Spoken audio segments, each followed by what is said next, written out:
By his reputation, from the size of the crowd, it's clear that you appreciate the brilliance of his creative and critical mind. You know as well that he is not only an architect practicing with a partner from his home in Argentina, Rhode, in the firm Jorge and Silvetti, but a man who has been prolific in terms of the articles he has written and that have been written about him. A man who has built a reputation not only on the accomplishments of his design efforts, but on the accomplishments of his critical and imaginative thinking. A man described by Architectural Record as a man who rose to international prominence on the wings of the countless exhibitions and competitions that have provided so much luster for the profession and the press over the last 5 years. Please welcome Jorge Silvetti.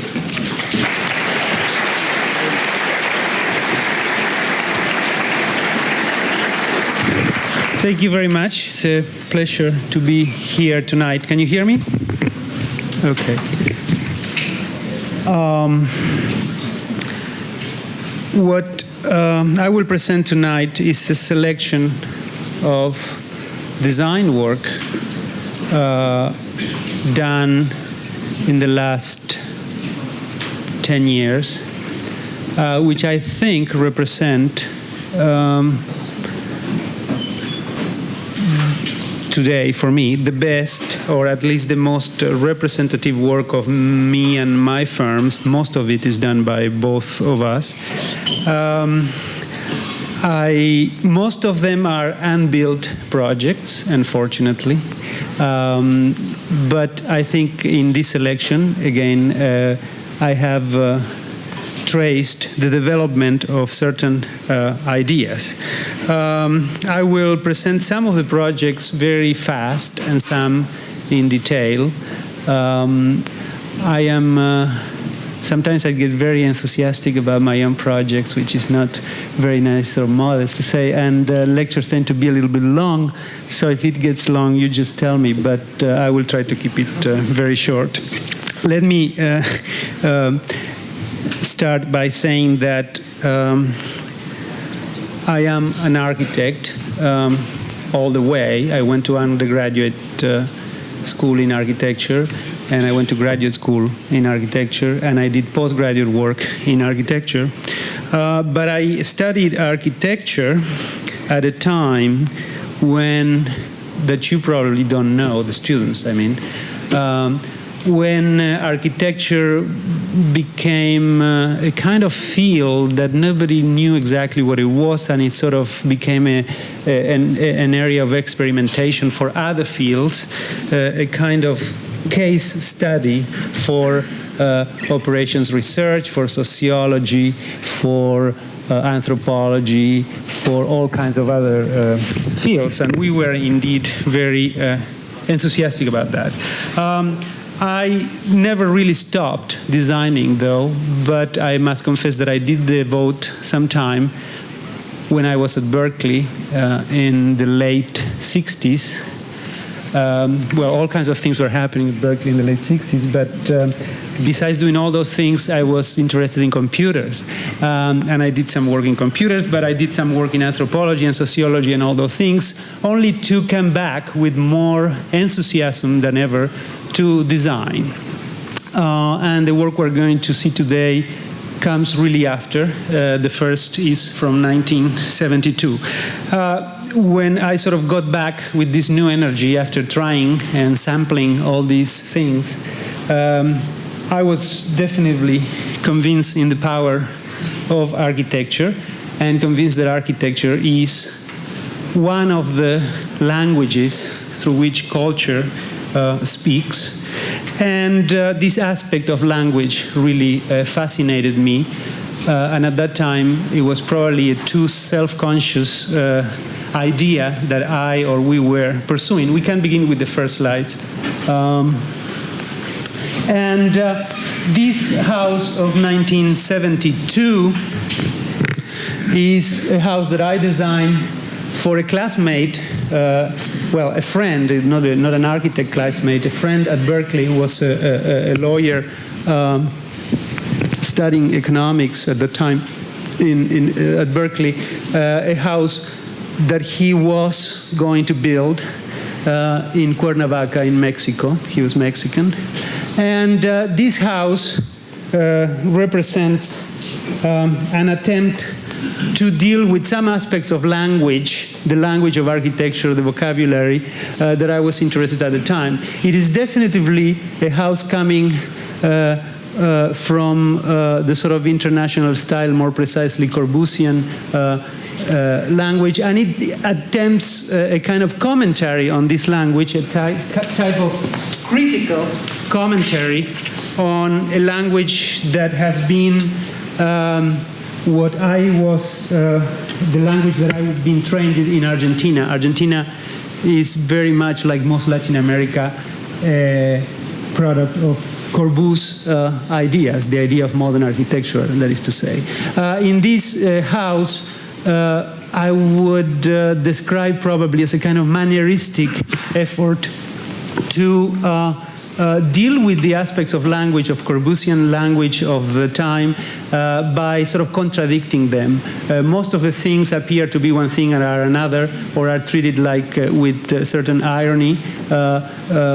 What appears to be a volume or a solid turns out to be a void. The house looks, in fact, empty. There is a very conscious effort to deal with this emptiness and invert the relationship between interior and exterior and void and solid. And these are some of the views, again, of a house as mostly is hard to find because all you see always is light behind and the sky and some plants. These are more of the views.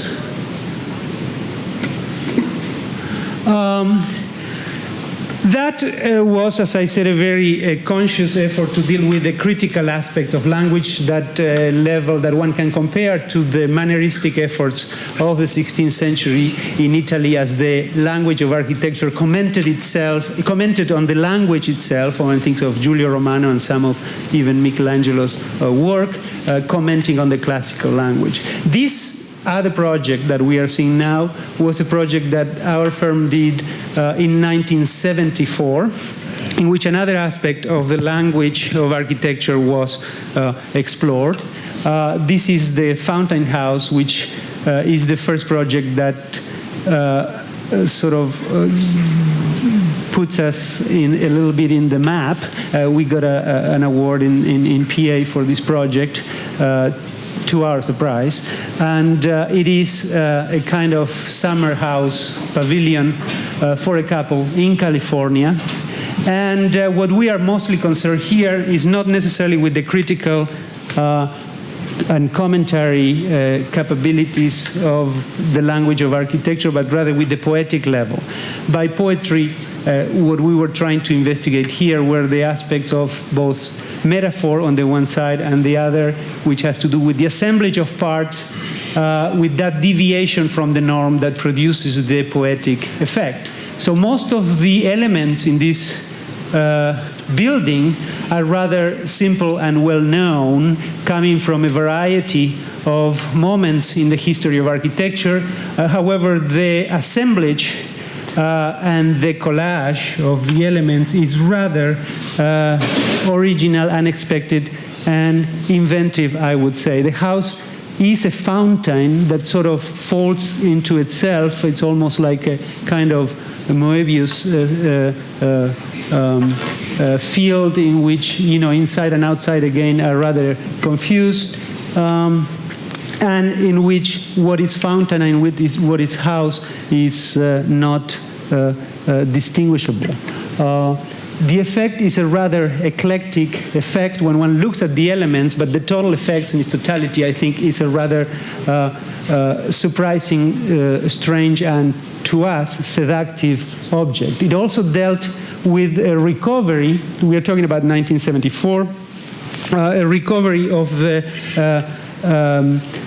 pleasure of working with forms. There had been a lot of guilt at that time, up until that time, I think during the 60s, of enjoying and having the pleasure of working with architectural form. This is, in a way, a kind of unabashed presentation of that delight that an architect should find in the manipulation and working with the forms. That's probably as good as any other photographs, an example of the assemblage of parts. We have been actually accused many times of being classicists and dealing with the classical vocabulary. In fact, this facade is a good example of not necessarily that kind of inclination, although I don't deny that at some point it interests me very much, the classical language. It is rather a very conscious assemblage of pieces of all relevant architectures, or sort of collapsed in one field, and in a way producing a new, different effect.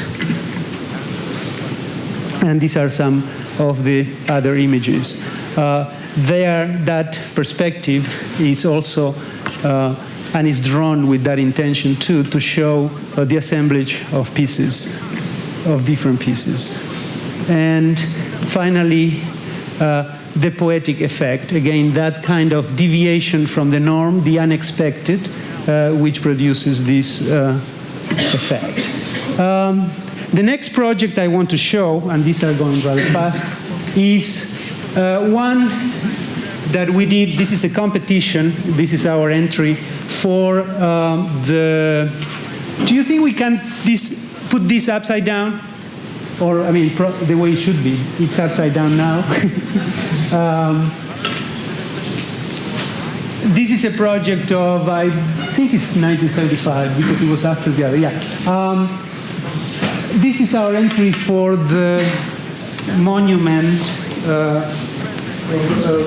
memorial to Walter Burley Griffin, who was the designer of Canberra in Australia. It was an international competition.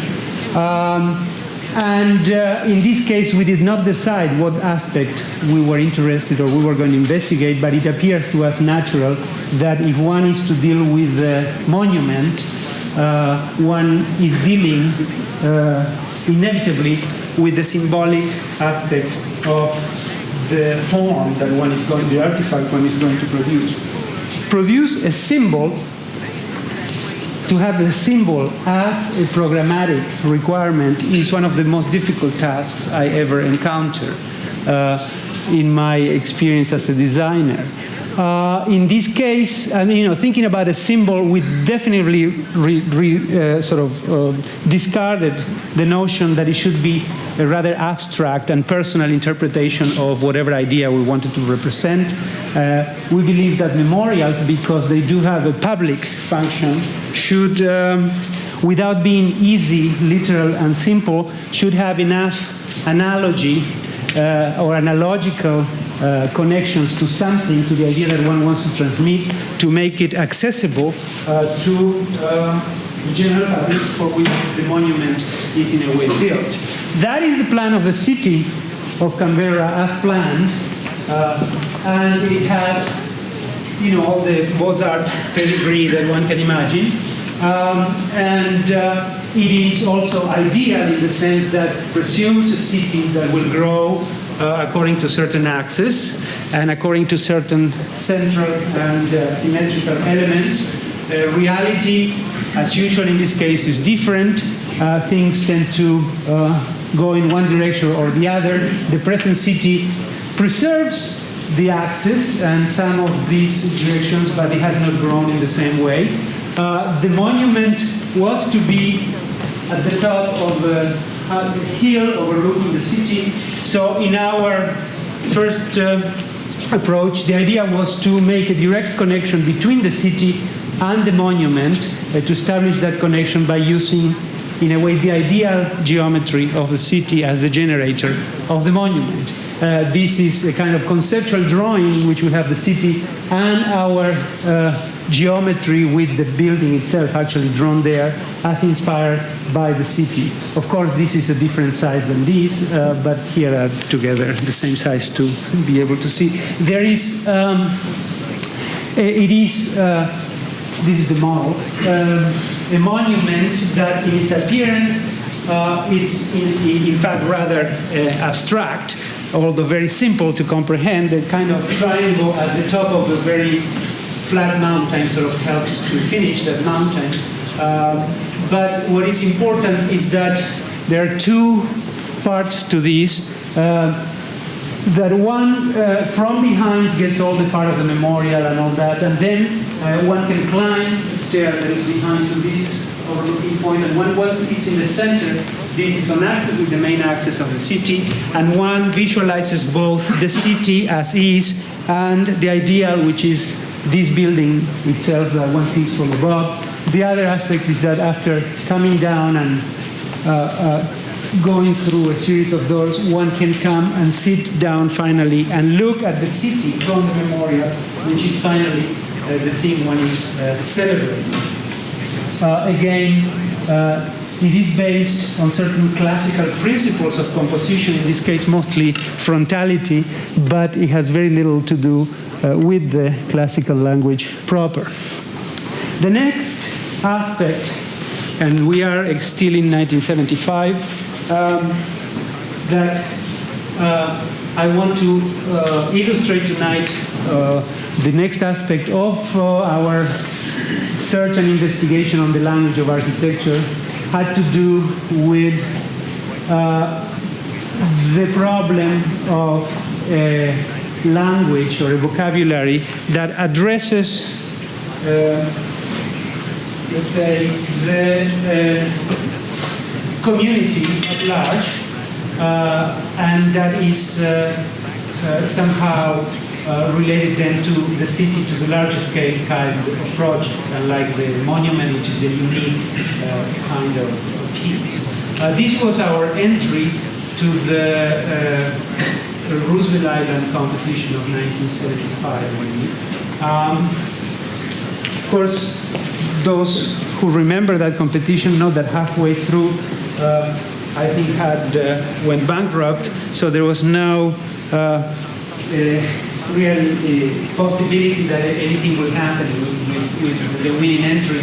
So one took that opportunity to actually make a point.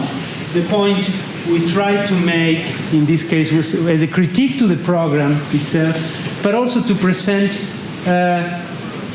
what at that time I think was a new notion, or was beginning to brew in Europe, the idea of typology as a source of language, urban morphology and architectural typology of the city.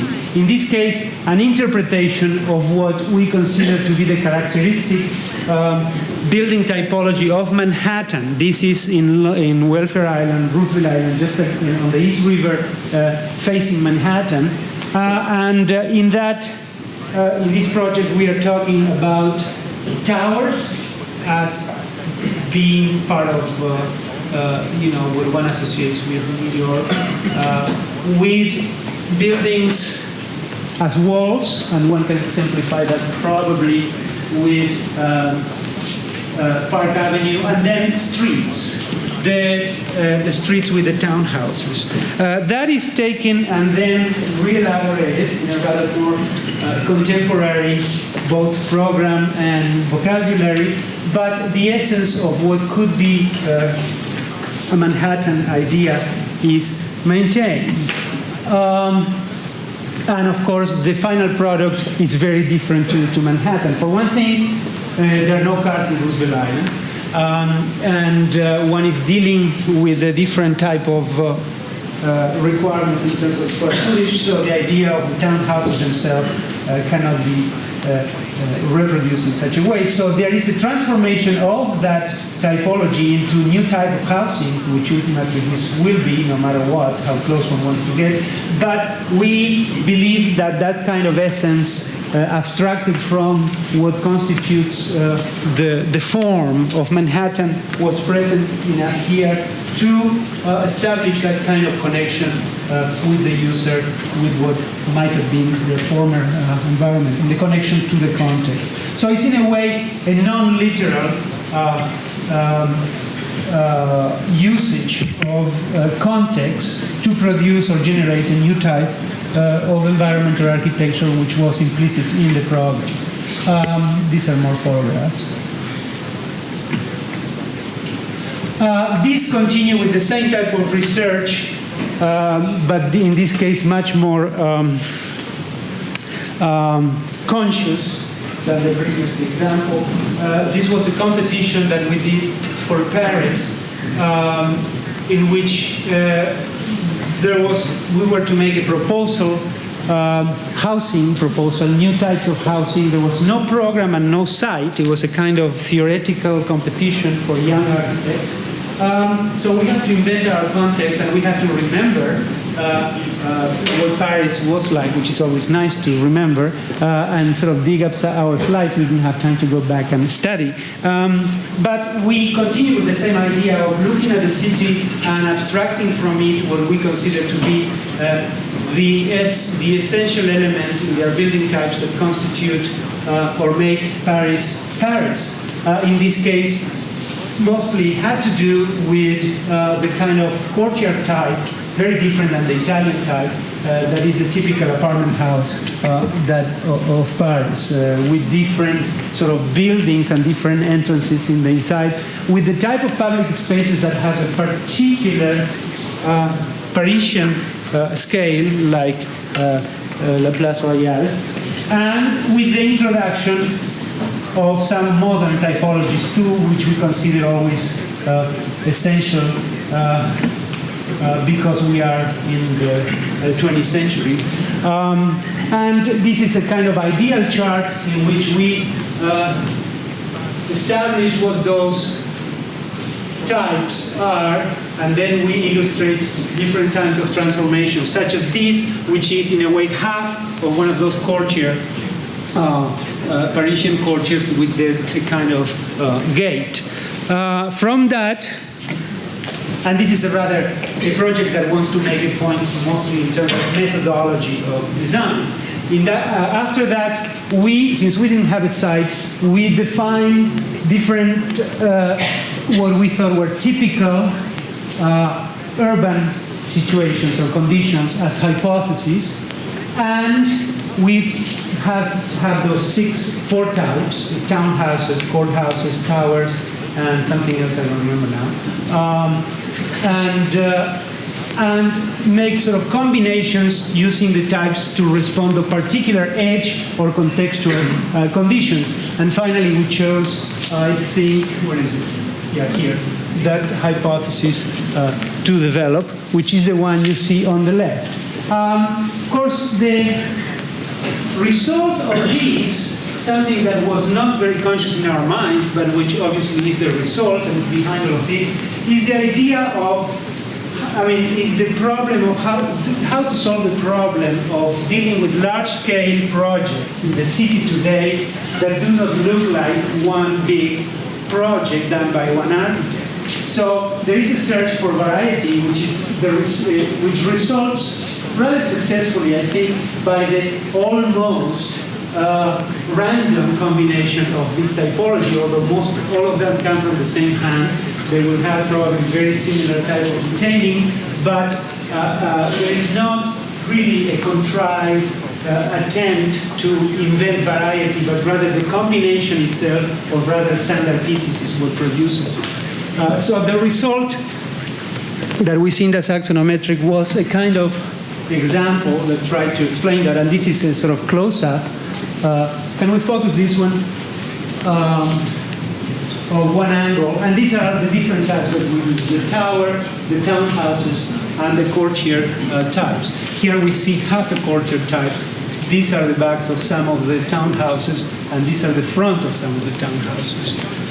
So the situation, the project indeed sort of produced the effect, the urban effect. Okay, this thing looks in a way like the city without being literally Paris, but hopefully is close enough. However, at that time one didn't realize that, but keeping the New York stoops actually one story higher was not very Parisian, but we liked it, and I guess that's how things get into projects sometimes, that one cannot explain why. There it is in Paris. And of course, then after that came the project of La Villette, the first competition for La Villette in 1976. I'm not going to explain this, could be a lecture in itself, but in this one, we directly applied that idea of typology that you just saw to resolve one of the biggest leftover chunks of usable land in a metropolis that exists. And we, I think, solved it rather successfully. The program was a gigantic program with everything you can think of, plus more. In the Metropolitan Park, one of the largest in Paris, the preservation of some historical structures that exist there, like this and this and this hall of Baltar, and then housing, hospitals, hotels, schools, industry, you name it, it was there.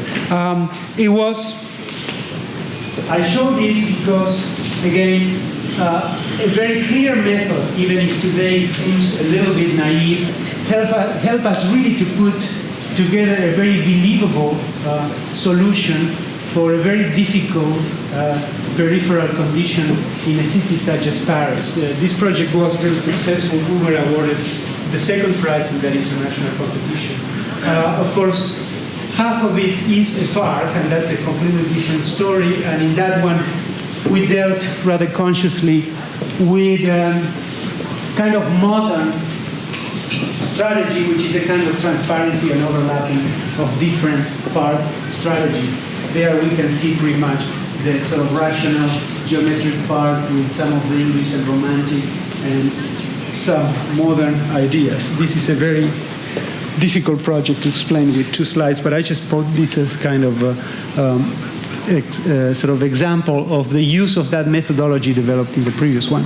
Up to this point, now seen in retrospective, we've been dealing with specific aspects of language and sort of constructing a more general theory of the way we wanted to design and the way we believed architecture should be.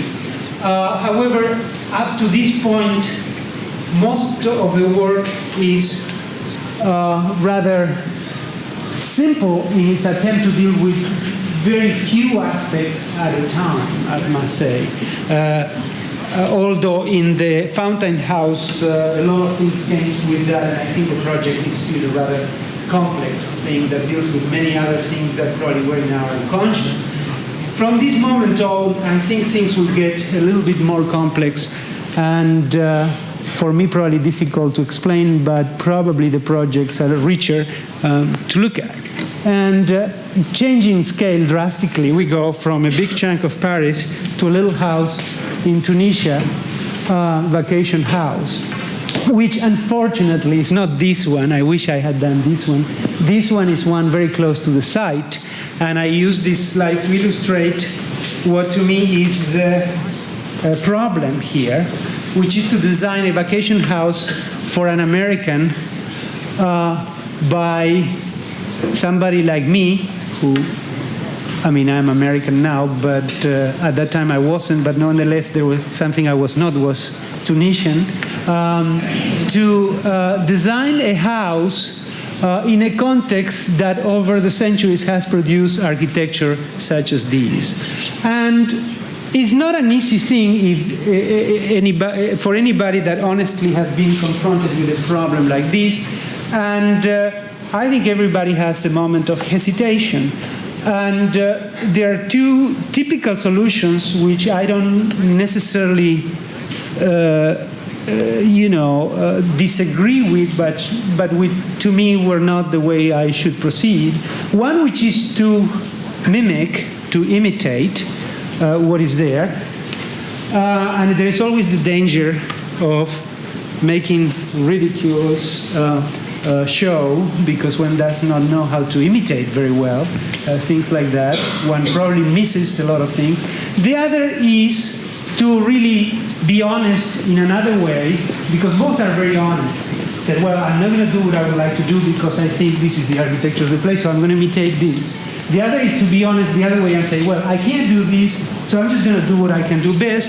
And one then produces one's architecture, which is what has, on the other hand, created all kinds of problems in contexts like this. I mean, sort of breaking that kind of fragile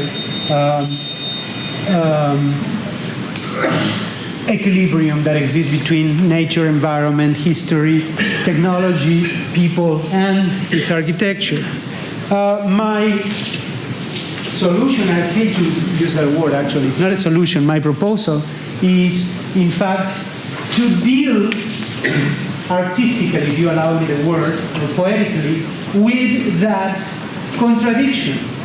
The house represents in a way those two moments or those two poles of architecture. I mean, the one that I am the architect and what I can do, and the other which represents this architecture. Neither are the direct result of any spontaneous work. They're very conscious, and neither of them imitates anything, but the piece somehow contains elements of both. And it is basically a piece of architecture that is made out of two kind of contradictory elements, one which is a cube and the other which is a stair. The cube sort of centralized, symmetrical in every direction, and very stable. The stair that wraps around it, which is very dynamic, very functional, very directional, and non-symmetrical. One representing our tradition of architecture, the other representing the architecture that is there, and the plans, which then are inspired with modifications too on local buildings, which always contain a kind of courtyard. The dimensions depend really on what is technologically possible with sort of very simple vaults built with local materials. And the red is our cube, which hopefully could be concrete. There are 4 columns that support in the 3rd floor a slab, which becomes the owner's suite. But the cube is open air. All of these openings that you will see do not have glass or anything like that. It's like a covered courtyard. The ground floor contains then this covered courtyard, a loggia facing the ocean, bathroom, a kind of working library room, kitchen, place to eat, storage, and a garage. Inside there is a stair running in the other direction. The 2nd floor, one can enter here and continue to go up or continue to go down, or go directly to a series of rooms and suites which are sort of undifferentiated, but that are mostly or more likely to accommodate guests in the summer. This is a single man that commissioned this work. There could be a sleeping area and a dressing area, and one has access to all of them, rather undifferentiated type of rooms. And of course, that's one of the access to. The other floor, one can enter from here, and there are 4 bridges into that slab. This is closed by glass. And this is the room of the owner, connected with its own boudoir and bathroom, and 3 little balconies. Well, this is the entrance bridge, and this bridge is leading to 2 little balconies. And this is finally the terrace that one arrives from here, crossing over into the terrace itself, or continuing up into a belvedere from where one can look all around to the landscape. These are the views, and it's a rather simple architecture, and some very conscious decisions about the forms. The forms are not alien to either us as Westerners or to the local culture, but they are combined in two kind of different ways, in a more composed, symmetrical one for the cube, and in a more sort of indifferentiated, more constructive way in the stair. The loggia and the back part. These are the sections where you could understand in this room better, and sort of hanging there.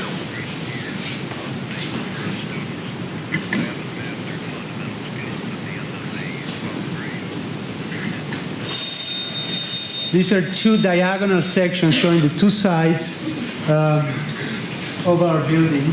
That's the belvedere I was saying, and that's the other stair running the other way. That's the other way around usually. And these are some shots of the model. Again, this is the wrong way, but you get the point. Oh, I'm sorry. That's not Tunisia. No, this is Providence, Rhode Island. I think this project we will see in more detail. This is probably a turning point in our work. It condensed a lot of the thought, previous projects, and opened many lines of exploration. I mean, this was a kind of thin synthesis project that is very hard to explain because there are many levels at which one can talk about it, and from which we can really see very different lines that were then further developed in other projects. This is our project for the Rhode Island School of Design, a project that we did in 78 and 79. It is an architecture project, although many times it is labeled as urban design. And I maybe want to start by addressing that very problem. This project was supposed to be, well, I mean, it was commissioned by the school with the aim of producing a master plan for the Rhode Island School of Design. And we produced a series of designs for buildings, which is a rather elaborate process and probably very inefficient from the point of view of producing what people understand for a master plan. But it was a way of saying and of being very critical about that very procedure that has pervaded the design of our cities in the last 20 or 30 years.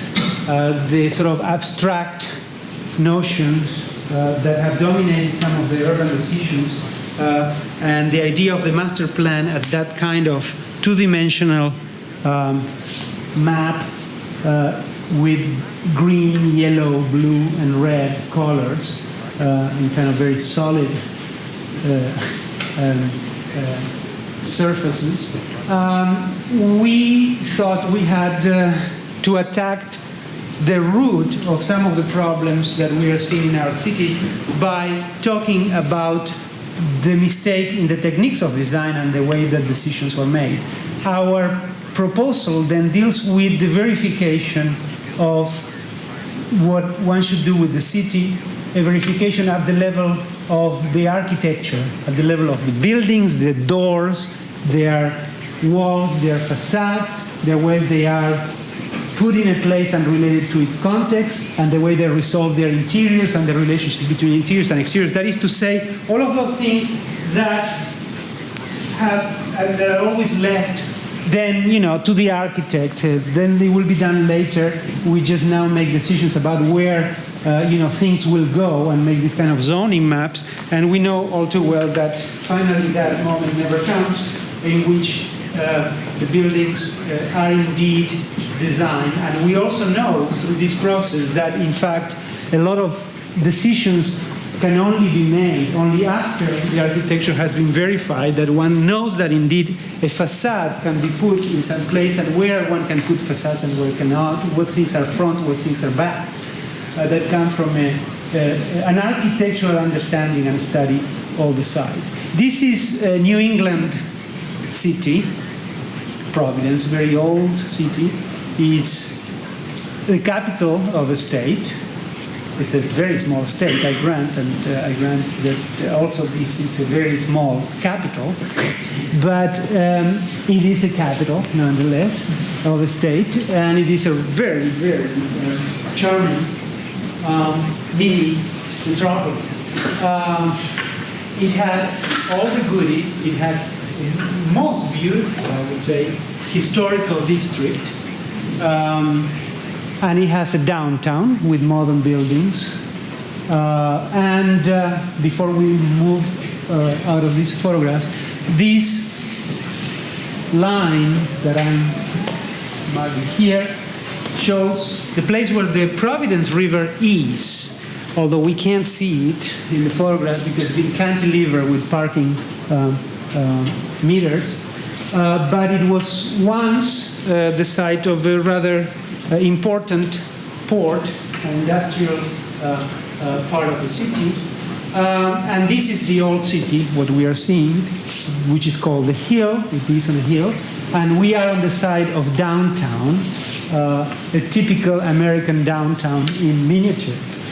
This is the courthouse. This is the bank. This is another bank. And we'll see a little bit more. It is a city with a lot of character, a lot of New England character, a lot of historical associations. However,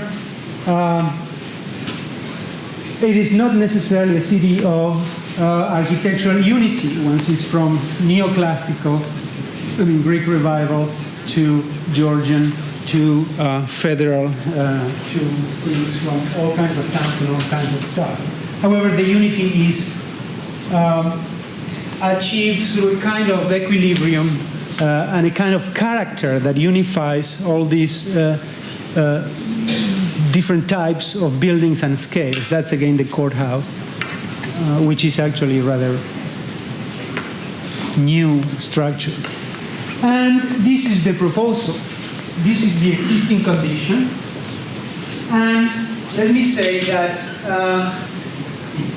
the Rhode Island School of Design, unlike most of the campuses of New England colleges, is not a campus. It's an institution, a private institution where art is taught, that grew from a kind of a small arts and crafts school founded more than 100 years ago by some ladies in Rhode Island, grew by sort of physically by acquiring existing structures in the city and by building some. All of the ones numbered are buildings of the Rhode Island School of Design. And today it is very much inseparable from the old part of the city. And just as an example, this used to be the old marketplace, one of the most historical structures, which foundations actually in the 18th century. This is 19th century, turn of the century bank, which is now the Department of Sculpture. These are warehouses. This is a church, former church, which is the Student Union now. What else can I show you? There are houses. This is an existing building, which is the Department of Photography. These are new structures from the 50s. These are bedrooms, dormitories, and the refectory. So, one is confronted with a very unusual type of building for this kind of context. Usually, colleges here do have campuses in the best tradition of the word. And one is confronted, on the one hand, with the virtue, which is that the institution is inseparable from the city. On the other, one is confronted with the problem of identity. How does one deal with that as one wanted? Certainly something one needs, because it's a very dislocated physically dislocated institution, which is aggravated too by the topography. This sort of races very quickly. This is a hill. This is the highest point of a hill. And it makes sometimes connections between pieces and buildings rather difficult or cumbersome. The school had a program of expansion, program of relocation and shuffling things around, and new building, which they provided to us. And some ideas about achieving some specific things. And one was, for instance, to somehow create an entrance or create a face to downtown. Downtown is on this side of the river. The city has been historically evolving on this side of the river, but since downtown ruled, the railroad was put here and that produced downtown. This looks too much in that direction, and the idea of an entrance or a face to the downtown area was important.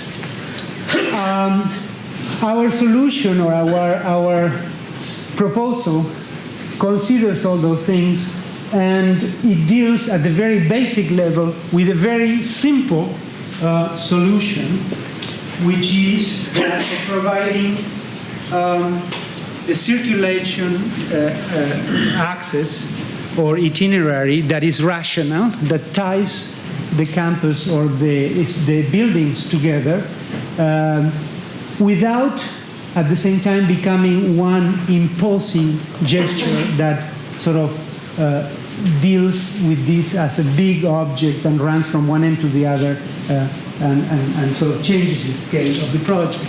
We propose the use of stairs. So a very simple way to go from one level to another to solve that problem.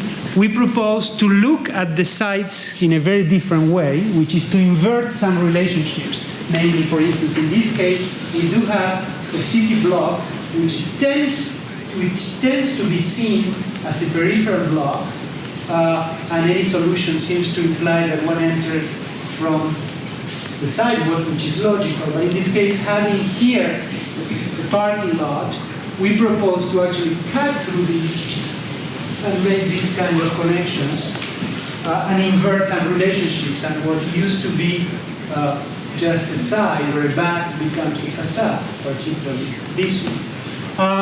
However, that grand gesture of the steps is immediately tempered by another consideration, which is that of character. As you will see in the photograph, as we move up the hill, almost in every block, maybe 200-300 feet, the character of the place changes drastically. From a rather monumental urban site here and very tight, facing downtown, we go into a rather domestic scale and then into a more open-air, garden-like, modern, campus-like thing, into then a very peaceful garden and forest sort of lawn and woods, which is this building over there, which used to be a mansion and now it's part of the administration, and it's a very important building and the exhibitions area for the project. You see the proposal here. All of these are the elements. Some of them are very minimal as interventions. Some of them are major. Some of them use only an inversion of relationships. Some of them use the new buildings to shape them. But what is important is that this common element, which is the stair, changes dramatically from side to side in a way responding to the character of each area. And we'll see the details. This is the area I was talking. We're again looking from downtown. This is the parking garage. This is the back of that church, which is the student union. And of course, this is the side, the level of the street on the other side. So you can see the slope of this hill. This is the former bank, which is the Department of Sculpture, and this is the former marketplace. This is the auditorium, which has the apparel department in the top. Our proposal you here see the before and after, deals with the introduction of 2 stairs and with the realignment and correction of some of the views and of the organization of the space.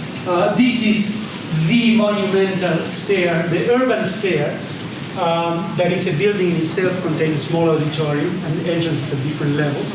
But it is that type of urban stair that can be used almost as a place itself where people can actually sit and spend time, and which provides entrances at different levels. As you can see, we reorganize and begin to deal with side facades as main facades and connect all the lobbies.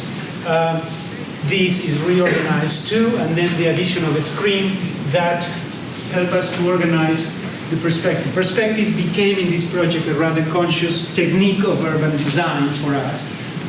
And then the transformation of this building by providing a main facade and transforming this into a 2-sided building, which is basically the idea of an urban galleria. This can be crossed through, continues to be the student union, but reorganizes all the functions. Provision of, this is the museum of the school, the art museum, of an entrance again from downtown with an elevator for the handicap, and another entrance here, entrance to this part.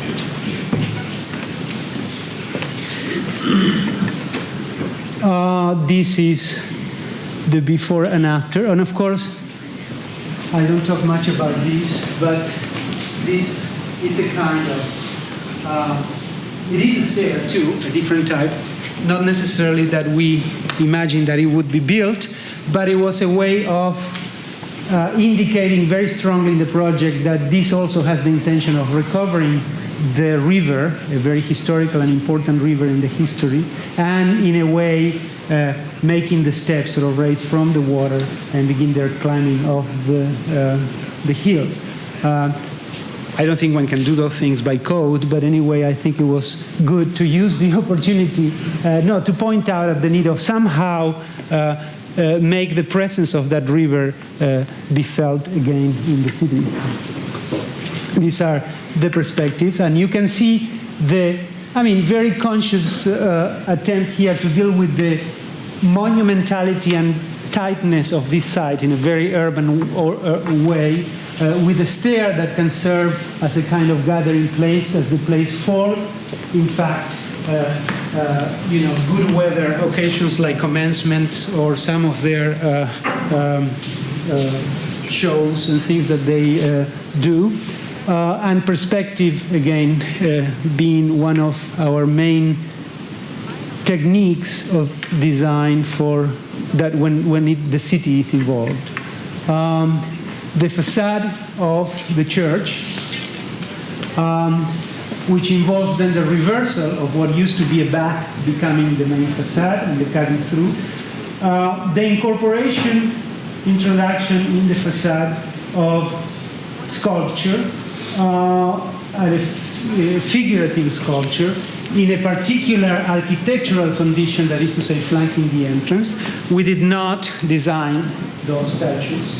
We are not sculptors. We only wanted to indicate the role of these statues and that they ought to be figurative. And also we want to emphasize something that runs through the whole project, which is the idea that School of Art has an obligation to really demonstrate in a way, in excess, if you want, the possibilities and capabilities of art.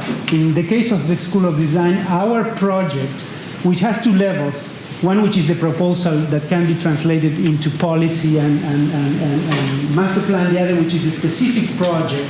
The specific project wants to be just an indication of the possibilities, and in that sense we have really marked very strongly the elements because of this nature of an art school. That is to say, things tend to be a little bit more than they would be usually in another project. A column is more of a column, a door is more of a door.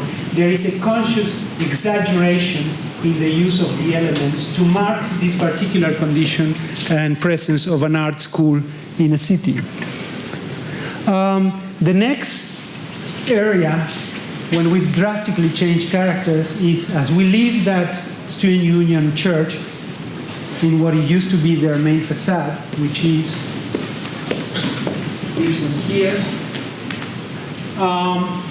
We appear in a very different kind of context, that rather more domestic, small-scale street, and hence the solution is indeed very different. First of all, we have to realign ourselves with new access. The access is broken, and which I think helps the project a great deal to change the scale of what could have been a rather senseless, stupid one-liner with one stair running from beginning to end. This is the photography department, and we added the exhibition area, and by adding that, we begin to shape a public space which is marked right just on the floor, and to use two centers, recentering these. This is the entrance to the museum, in order to be able to produce that shift and continue. And this is the stair we use here, a rather small and hidden stair, a kind of garden, secret stair that continues our itinerary towards the top of the hill. And then the most important element in 3 dimensions, which is a garden screen, which you will see in a second, which shapes basically the space, which is this one here. That's the elevation. This is the perspective from the entrance to the museum, and then the stair sort of behind the screen. This is the photography department. After that, we arrive at the dormitory area and the refectory area. This is the area built in the 1950s. It is more garden-like, more open, but also is more difficult in a way. It's more close to the street. This is the sidewalk.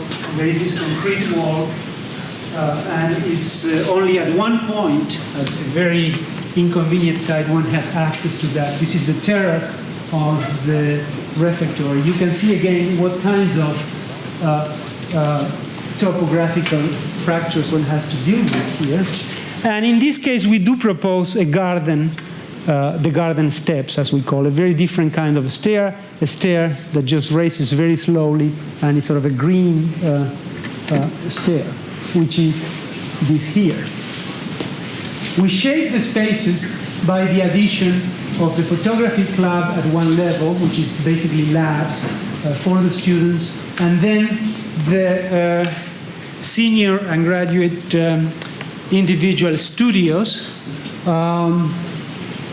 the dorms, which is this building in a rather prominent place. This is the vehicular access to the campus. You are really going uphill and confronting this corner, so that's the reason for a very particular and in our view very rational type of handling of a very prominent corner. So this is the bedrooms area.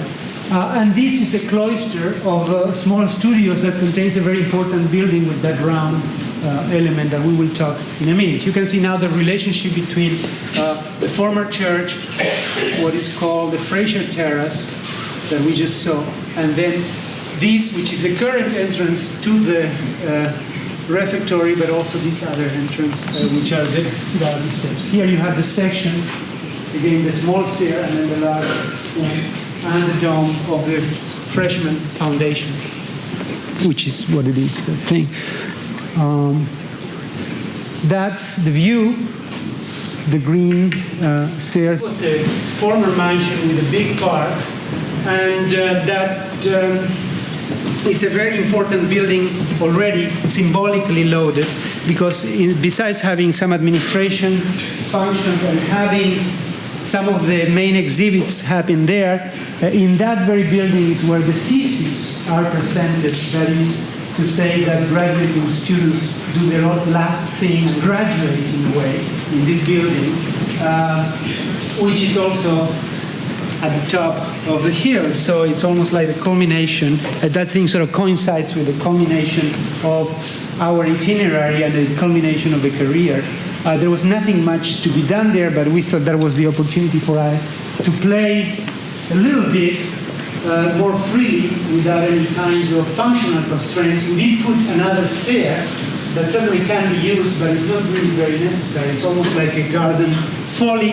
And this is a sculpture piece, if you want, or this practical too, because as I said, it's a stair that can be used, that in a way symbolizes and represents all the elements used in this project. It is as a piece of, this is the building actually, this is the entrance now. It is, as I said, a folly. It contains, a kind of marked public space, an entrance space. It deals with the same kind of geometry. This is a building but has no roof. One cannot see the stair from inside. And again, the sort of exaggerated, loaded, over designed piece, which is the stair that one can use to go up. Outside is brick, inside it has the ivy. So again, dealing with some of the inversions and these sort of empty spaces, and we have some details here. Yeah. And again, a sort of folly, but one that is very intentional in its use and its symbolization of all the elements used in the project. Of course, this is a project that can take all of our time, but I need to go into some others, and it is getting a little bit late, but let me say that after this project, there are quite a few lines that open for research for us.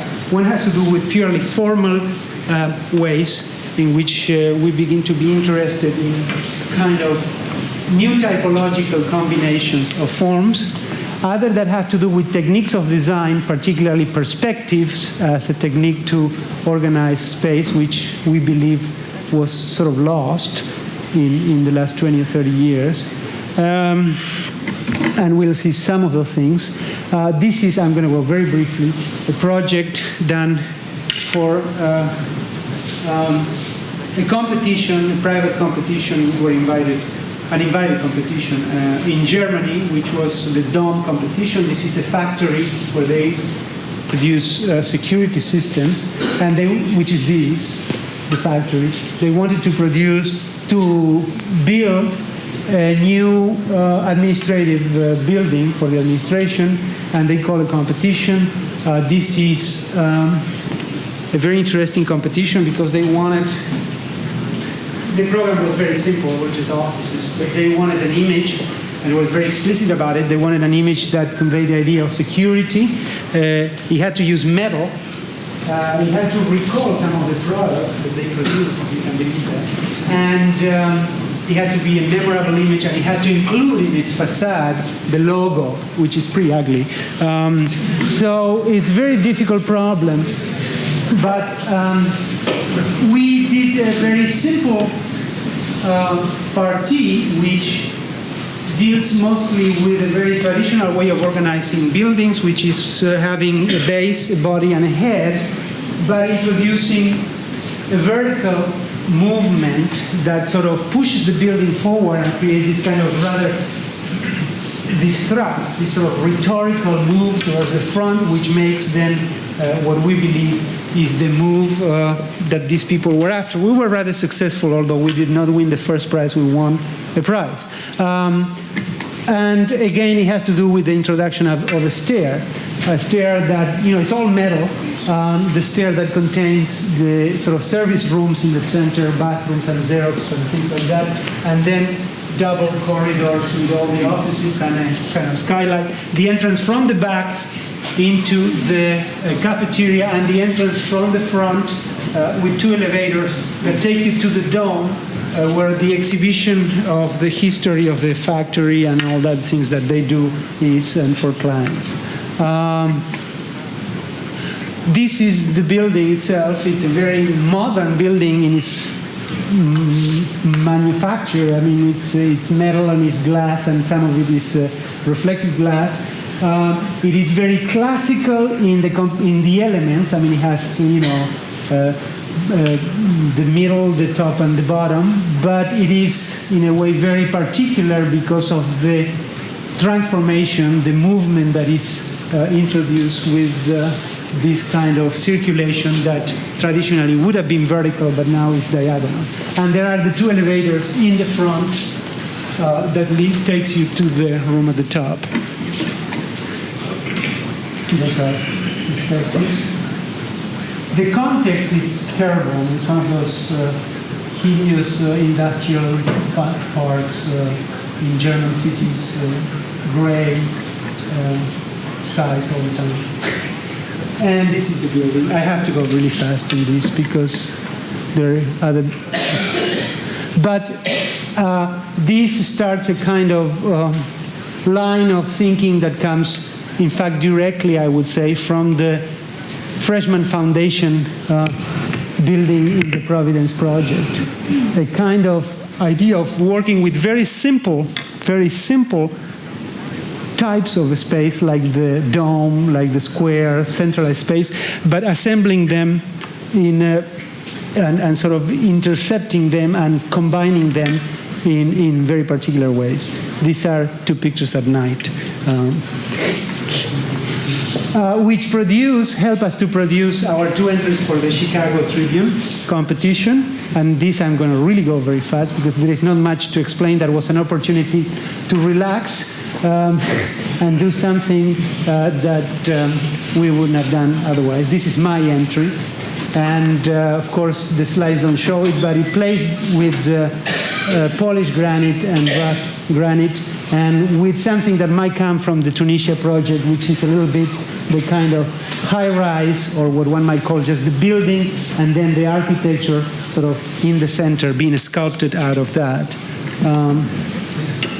This is Machado's entry, which is much more audacious and daring than mine, probably much more interesting than mine, in which he definitely deals with this kind of strange intersections of simple forms that we were investigating already in the Providence project.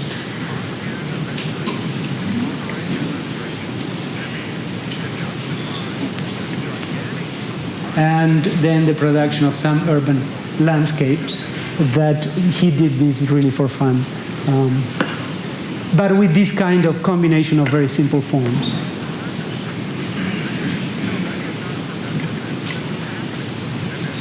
The Portland entry, which deals with the more classicizing aspects that we begin to investigate in the Providence project.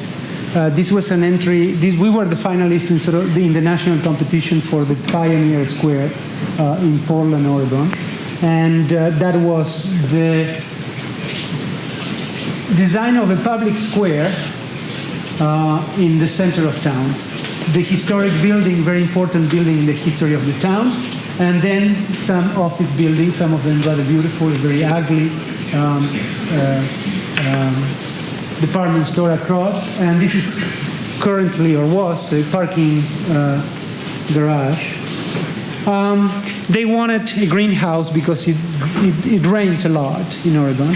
Our solution, as I said, it was the most classical one derived from, that one can take from the steps of Providence. This is a very regularly designed city, squares of 200 by 200. The building dominates. This directs, sort of commands the organization of our site. Our greenhouse begins to face this, but not to overcome this. It's smaller than this, and to create a new frontage other than that.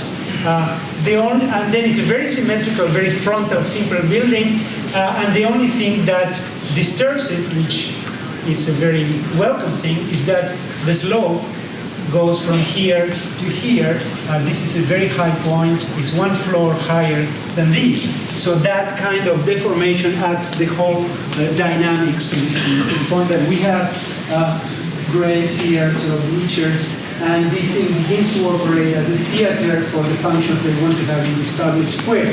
This is two-story pavilion, and this is just an open-air one-story pavilion.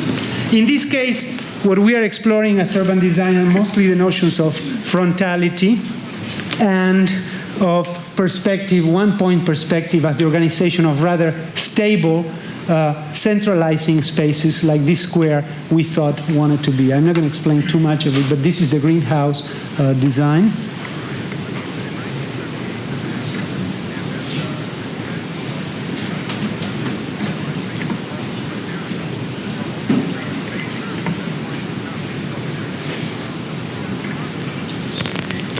And these are the photographs of the model.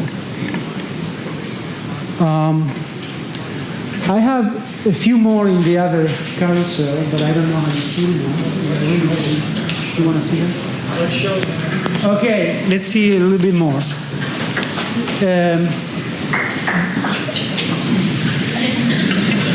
This would be the other line, again, continuing with the thinking about perspective. This is not my design. This is an interesting project, a very difficult one, I would say. That this is the design of the dining facilities for a club, a private businessman club in Boston. It's a very old club that for some reasons ended up in the 60s having to rent a space at the top of a 60s tower. After being sort of Scandinavian decorated for 15 years or so, they got tired and they called us and they said they wanted to have a kind of English look, clubby, real club, Boston. And of course, the first thing we said is it's going to be very hard with 9-foot ceiling to get a sort of English club. And since we cannot change the windows in the 33rd floor of the tower, that's going to be hard, but we'll try. The space we were given to work was this. These are the elevators, very typical tower. And this is the entrance, the lobby, and this is the entrance. You see the view of what we found. There are columns, and no real organization other than that given by the view, which is a rather spectacular view of the harbor of Boston and the bay. There was not much one could do. Again, we even had to keep the acoustic tile, which I think just that could discourage anybody. Because they wanted to maintain the capacity, the same capacity, because as their membership, this is the bar, actually. It was the bar. It is now, but it's different. One of the ideas was to break up the space and make rooms, but of course they did not want partitions. They wanted the large dining room. So one has to deal with very simple means to correct what I think is was a rather dreadful situation. First of all, one was to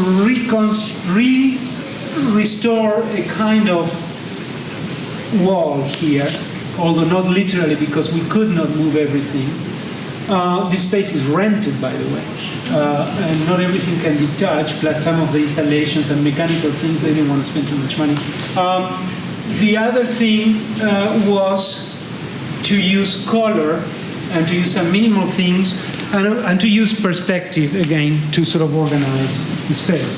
What we did was, since we could not really cut what would naturally be this in 3 rooms, was to try to give that feeling by providing 3 different kinds of facades.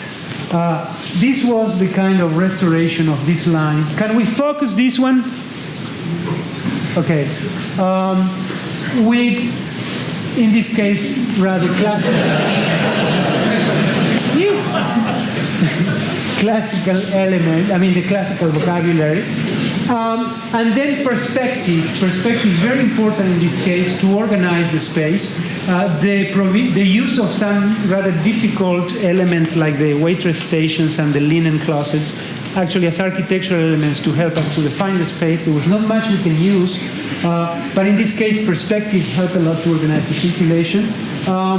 And then use one kind of facade, which is this one, which in each instance, it's always the same, sort of tripartite element with 4 columns, but which in each instance is a different kind of version of that. In this case, are just the columns. In this case, is the centralized with a pediment. In this case, there are 2 with an entrance to the room. And then in the bar, it becomes almost like a little theater. Those are the facades. Here we see, that one which is the 2 glass displays. They have a collection of maritime motifs that we have to exhibit too, which something not easy. These are some of the pieces of furniture. And that's the bar.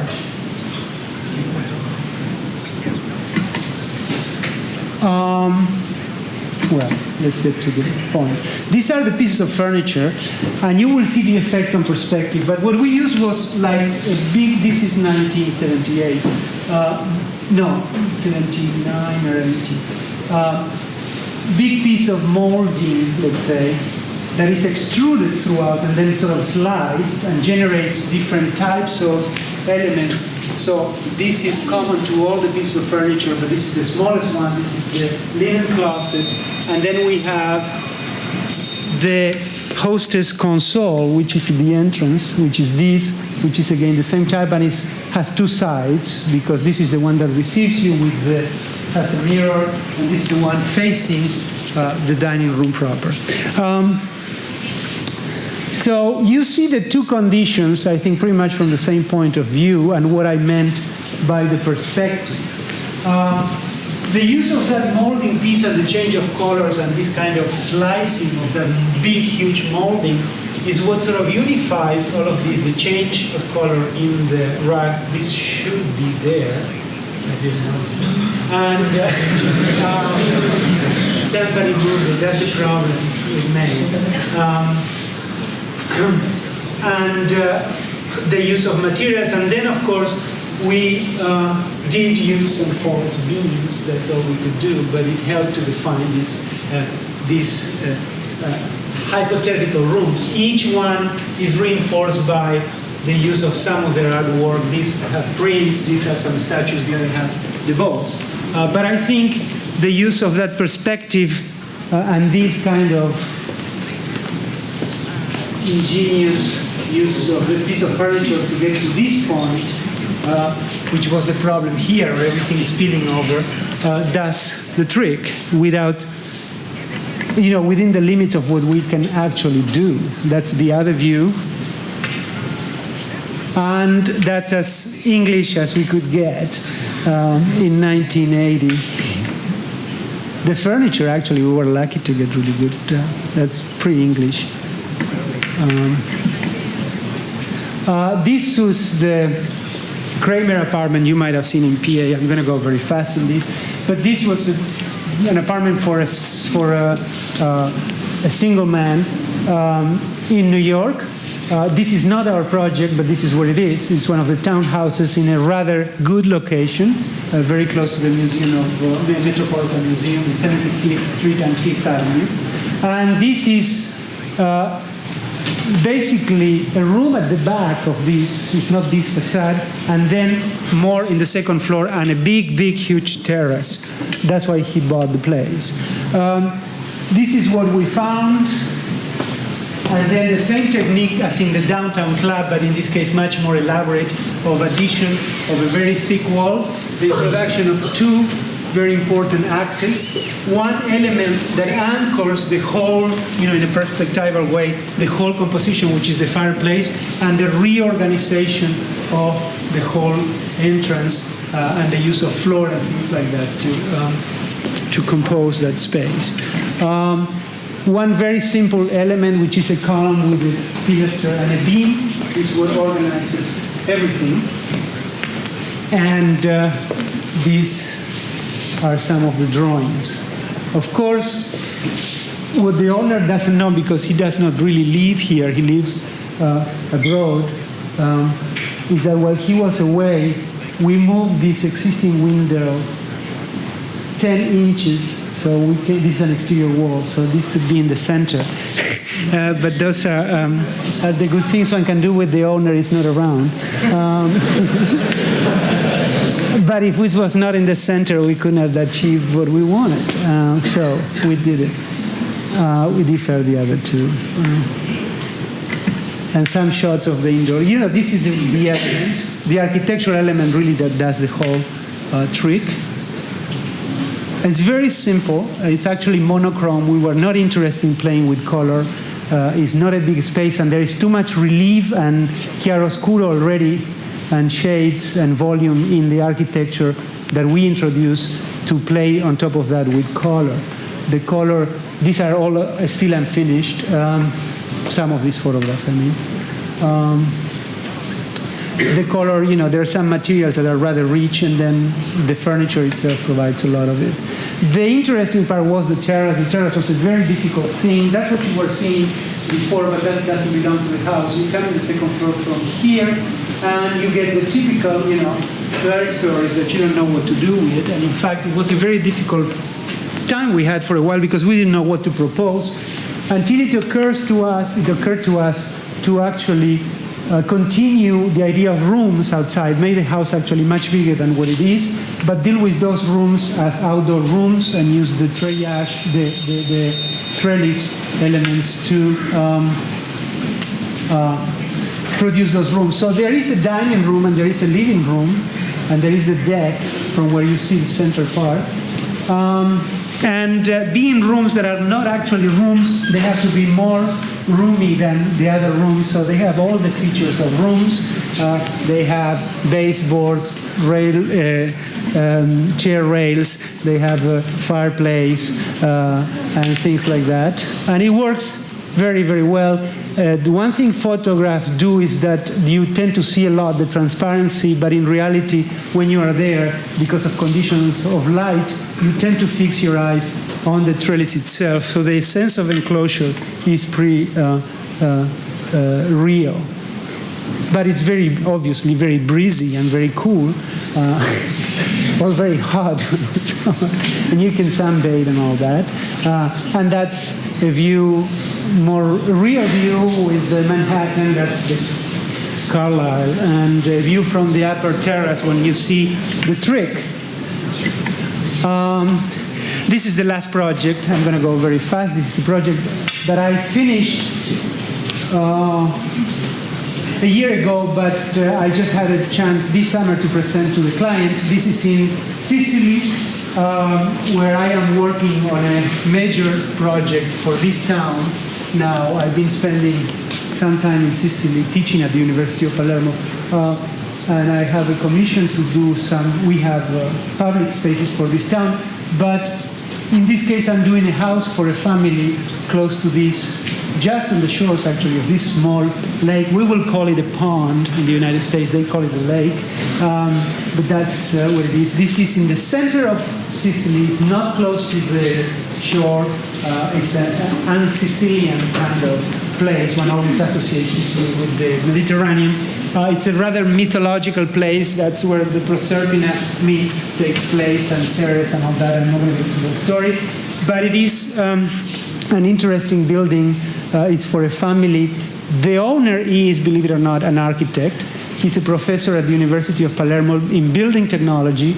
He got very much interested in our work. He's a very refined, cultivated person, very much educated in the classical tradition. He's a collector of coins, antique Greek, Sicilian coins, basically from Syracuse and Selinunte. His wife is a teacher of classics, Greek and Latin, and they have 3 children. The site is a very strangely shaped site.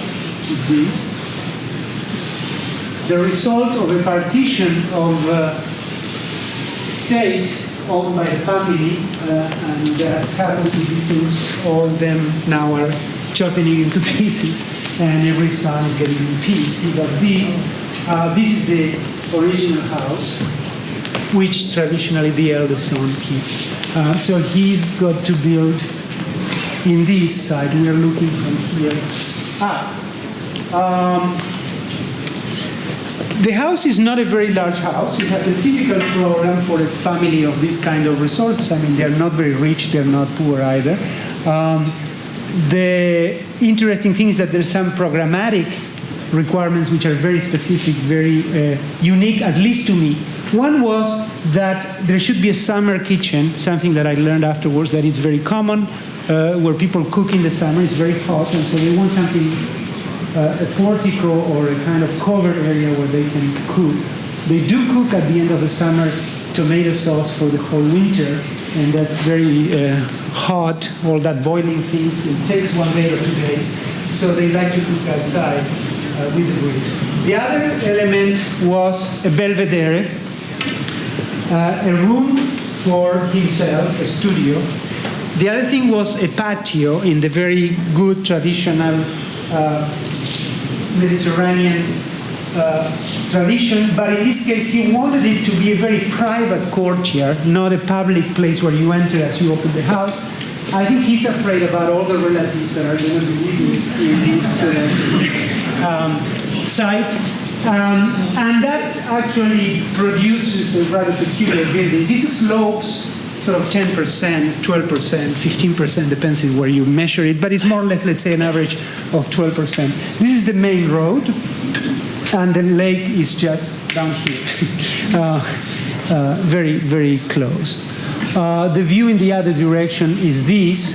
You see, this is straight looking down in axis, but if you look that way, you see through the pine sort of grove the lake, which is a rather the nicest view, I would say.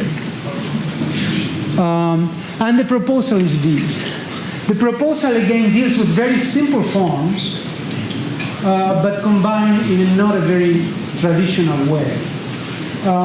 The house, because of necessity in terms of square footage and also because of the view, is really placed at the very end of the site. This is just too narrow to even attempt to play, and also you're at the bottom. So the house just was the most sensible agreement we had at the beginning. And it consists, mainly this is a play, if you want, between public and private. The public part of the house is a room, a rather large room, square more or less, in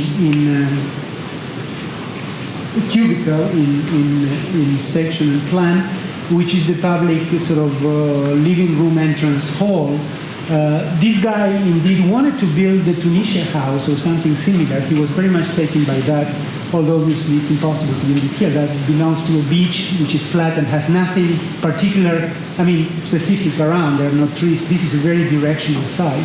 So we settled on a big room in the center that was going to be cubicle, but nothing else. That room is this, which is organized according to the public axis, which is this, related to the main public street. The other axis is the domestic axis, which is the axis of the courtyard building. As you see, it's almost a freestanding building, this courtyard, which is the one that cuts through those pines and looks towards the lake. The house, as I said, is not a very big house. It looks big because it has a lot of perimeter, of exterior surface, but it's made out of little pieces. There is an entrance, which is the big gate, main gate, public gate, and then a sort of cordonata with a perspectival sort of play of false perspective that leads you up to there. An entrance that I suspect will never be used, as it's never used in many of these villas in Sicily, but which still is the formal way in which you see the house, and the house is presents itself in the public ground. Then it's a flat garden that goes this way into a very sort of private, almost secret garden. Here, there are a lot of trees on these parts, and a house here, and this is all covered with big trees, so you really don't see that. And then we enter the house. On the first floor, we have this big room, which is the kind of living room reception area, from where one cannot really move anywhere else. One is confronted with a rather unusual view that we will look later, in which one gets a glimpse of the private parts of the house, but one is not really invited necessarily to go. One can connect through a small door to sort of powder room. This is the dining room area, the kitchen, and this is the outdoor kitchen. This is all open air and ventilation through there. And this is the cellar. And these are the two stairs that lead up to the sort of courtyard building. This is the fireplace. The second floor deals with the entrance parking of the two cars of the family and the entrance into the building, which I believe will be the actual entrance, which is a sort of broken entrance into a terrace that commands the best views with those pines into the lake, and from where one can enter directly into the courtyard through this door into the corridor that goes around the courtyard. This double circulation has to do with climate. Although this in Sicily, it gets very cold in winter. This is very, very high altitude. So we have a double circulation of the doors. One can enter and go to the bedrooms. This is the master suite, and these are the bedrooms with the children's bathroom. Or one can go from here, in this very theatrical type of condition. And this, completely separated from the house, is the private studio of the architect. Here we see a very strange room, which is 2-story high and very narrow, which is the library. And we'll see that later. And this is the story. In the center of the house, here, the patio, there is a cistern, which is a very important element that we will see later. And this is the top floor. One gets one flight more upstairs. There is a whole circulation around inside this wall, and then a bridge that leads you to the Belvedere. So we have basically three elements. The public element, which is dealt with in this cube with a particular kind of language. The house itself, the domestic house, let's say, which has another particular language, and what amounts to kind of piling up of all the special functions, the kitchen, the outdoor kitchen, the studio, and the Belvedere in a particular building that sort of disengages itself. This is the view in the public room. Remember that this is double height. The person is this high, okay? The stairs going up in this kind of a stage, the courtyard, the condition of light and drawing is really unfinished. There's light coming from here, a little bit from inside this thing that you don't know what it is yet. This is the window over the mantelpiece, which is alabaster, so there is a kind of milky light coming, and two little windows on the facade behind us, on the main facade, that some light inside. Not much more light. Light is extremely strong and bright in Sicily. And then, well, details of that. Here is the detail of the fireplace with the alabaster window in between. So the light is really reflected from here, there. You can't see anything except just sort of white wash of light. Again, the details. There is the fireplace. And the balcony, which is not necessarily a balcony, but rather a writing desk in the library, which is in this kind of stage proscenium that divides the house in two, which is this. This is the library with the ladder and the place to sit and read. This is a section: cistern, kitchen, outdoor kitchen, studio, Belvedere entrance, courtyard, and the bedrooms. And these are some of the perspectives. We are in the center point between the terrace and the courtyard. This looking up into that kind of circulation all around the courtyard and the bridge that leads into the Belvedere. This looking down into the living room, the fireplace, the library, and the other side. Well, this is the cubic room. And we'll see details of that.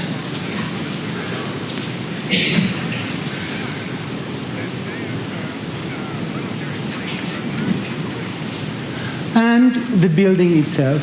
This is a building that very consciously deals with the three instances of the classical language as we know it in the Mediterranean tradition. The domestic, which is the courtyard and the bedrooms and all that, is dealing with a form of local vernacular, just masonry, stucco, and tile, red tile, in a very, very simple way. The formal public room is resolved in a more conventional classic architectural language, whereas the special functions are dealt more in a kind of poetic, distorted version of the classical language, which is that sort of tower with Belvedere with the special functions.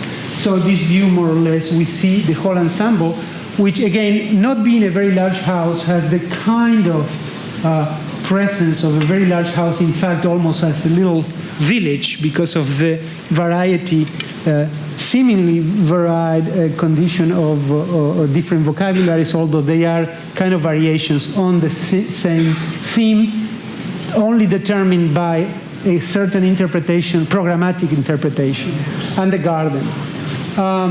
And of course, what you see here, it looks very strange, but indeed this is an irrigation system. The cistern serves to supplement irrigation in summer. There are two spouts in the facade. You don't see the other one. The water might come, here it is. Will come if one needs to irrigate that garden in periods of exceptional dryness. This is the view from the gate, and of course, I can't get too much into that subject, but there is a whole investigation on perspective in this case. The building is calculated in such a way that one frames it in an actual frame from the entrance almost as a painting. That's the facade, and this is the perspective as one sees it from the entrance, and there is a small fountain. This is not the design of the final fountain. This was just a kind of quick notation. This is a very quick sketch. But those are the two instances of the facade. I mean, the projection, this is the entrance and the frame. This is what one actually sees from the entrance. And of course, you remember the other condition upon entering the house through this door when it's confronted with the other frame, with the other condition of perspective, which is the two-point perspective with the two stairs going up. So there is a play very conscious between that. And also the idea of the frame. There are frames like these appearing all over the house, in the mantelpiece here, in the two stairs going to the patio, which is another figurative theme informing a lot of the decisions. These are the model photographs. This is the sky of Boston. It's not the sky of Sicily. So it's a little bit darker, and it's very cold. I was freezing when I took these photographs. But I'm not going to say much more. I think you have to judge for yourself. It's hard to explain this project because I have not really digested it much. I haven't shown it too many times. I'm very pleased with it. I think I'm not explaining it very well. But anyway. What turns out to be the most important building, in fact, the key building is what appears to be the kind of neutral ground, but the most important organizing, anchoring element is indeed this courtyard, rather than what formally or figuratively appears to be the most important one, which is the public building. What happened? What?